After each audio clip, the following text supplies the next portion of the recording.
ভারত ও ভুটানের অভ্যন্তরীণ জটিলতায় ভুগছে বাংলাদেশ। পঞ্চগড়ের বাংলাবান্ধা স্থলবন্দর দিয়ে গত ৪ মাস ধরে ভুটান থেকে পাথর আমদানি বন্ধ। এই মুহূর্তে বাংলাবান্ধা স্থলবন্দরে আছেন রিপোর্টার সোহাগ হায়দার। সরাসরি যাচ্ছি তার কাছে।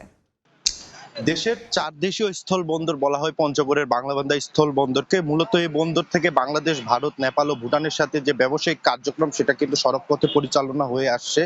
আমরা দেখেছি গত ৪ মাস ধরে কিন্তু এই বন্দরে ভুটানের যে পাথর বোঝাই ট্রাকের সংখ্যা বা পাথর বোঝাই ট্রাক সেটা এই বন্দরে প্রবেশ না করে কিন্তু এখানে একটা স্থবিরতা নেমে এসেছে। আমরা দেখেছি যে গত ৪ মাস ধরে ভারতের ফুলবাড়ি স্থল বন্দরে কিন্তু সেখানকার শ্রমিক অ্যাসোসিয়েশন স্লট বুকিং নিয়ে আন্দোলন করায় কিন্তু এই অবস্থা বিরাজ করছে। আমরা জেনেছি যে ভারতের যারা সংশ্লিষ্ট রয়েছে শ্রমিক বা অ্যাসোসিয়েশন তারা বলছে যে ভুটানের যে সকল পণ্যবাহী পাথর পণ্যবাহী ট্রাক রয়েছে সেগুলোকে স্লট বুকিং বাবদ বা অনলাইন ফি তাদের যেটি রয়েছে সেটির আওতায় আনতে হবে। এতে করে কিন্তু ভুটান সেটার আওতায় না আসার দাবি জানিয়ে তারা কিন্তু পণ্য যে পাথর রয়েছে সেগুলো পাঠানো বন্ধ রেখেছে। এতে করে গুরুত্বপূর্ণ এই স্থল বন্দরে কিন্তু অনেকটাই কমে গেছে আমদানির সংখ্যা।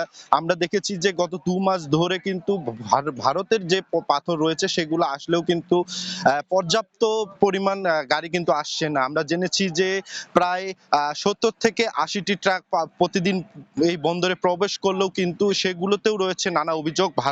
স্থানীয়রা বলছে যে ভারত একটা কৃত্রিম সংকট তৈরি করে এবং নিম্নমানের যে পাথর রয়েছে সেগুলো দিচ্ছে, একই সাথে যে মূল্য বৃদ্ধির বিষয়টি রয়েছে তারা কিন্তু অধিক মূল্য নিচ্ছে। আমরা ব্যবসায়ীদের বা সিএনএফ আমদানিকারক যারা রয়েছে তারা বলছে যে আগের যে মূল্য ছিল টন প্রতি সেই মূল্য কিন্তু $7 থেকে $8 মধ্যে থাকলেও কিন্তু বর্তমান সময়ে সেটা কিন্তু বেড়ে ভারত কিন্তু $10 থেকে $14 মধ্যে নিচ্ছে। এতে করে ব্যবসায়ীরাও লোকসানে পড়ছে। আমরা দেখেছি যে গুরুত্বপূর্ণ এই বন্দরে কিন্তু পাথর ভুটানের যে পাথরটা রয়েছে সেটা প্রবেশ না করায় কিন্তু এখানকার যারা শ্রমিক সংশ্লিষ্ট রয়েছে তারা কিন্তু অবসর সময় একটা দিন অতিবাহিত করছে। তারা বলছে যে এখান থেকে কিন্তু তাদের যে সংসার পরিচালনা করতো কিন্তু বর্তমানে ভুটানের পাথর পণ্যবাহী ট্রাক প্রবেশ না করায় কর্মহীন অবস্থায় দিন অতিবাহিত করছে। তাদের যে আয়ের রোজগারে একটা ভাটা পড়ে গিয়েছে। আমি জানিয়ে রাখি যে এই গুরুত্বপূর্ণ এই বন্দরটি মূলত ৯৫ থেকে ৯৫% কিন্তু পাথর আমদানি হয়ে থাকে এবং এই সকল পাথর দিয়ে কিন্তু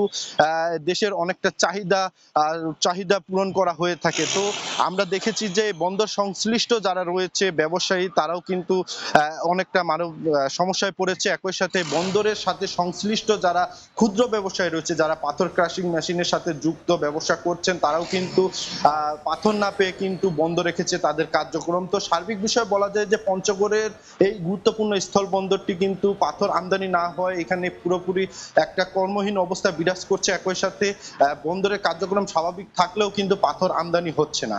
তো এ ছিল আমার কাছে পঞ্চগড়ের বাংলাবান্ধা থেকে সর্বশেষ খবর। সরাসরি যুক্ত ছিলাম বাংলাবান্ধা স্থল বন্দরে।